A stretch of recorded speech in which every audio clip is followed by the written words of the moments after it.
মানে July August বিপ্লবের পর বাংলাদেশের মানুষের আশা আকাঙ্ক্ষা 17 বছর যেটা দেখে নাই, যেটা দাবি করে সরকারের কাছে পায় নাই, জনগণের প্রত্যাশা ছিল এত বড় বিপ্লব আন্দোলনের পর, যে আন্দোলনের নেতৃত্ব দিয়েছিলেন দেশ নেত্রী বেগম খালেদা জিয়া, তারেক রহমান সহ বাংলাদেশের গণতান্ত্রিক আন্দোলনের অনেক রাজনৈতিক দলের সহযোগিতায়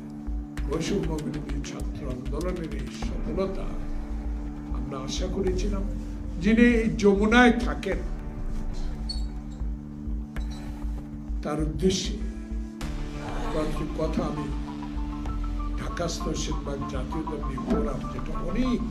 1990 সাল থেকে যেটা ঢাকায় চলমান রাজনীতি নিয়ে আলোচনা করে থাকেন, তাদের পক্ষ থেকে আপনার উদ্দেশ্যে বলতে চাই যে শহীদ মিনারে পল্লী বিদ্যুৎ সমিতির লোকগুলো আজকে অনেকদিন বসে আছে কেন? সচিবালয় গত 2 দিন উত্তপ্ত কেন? ইশরাক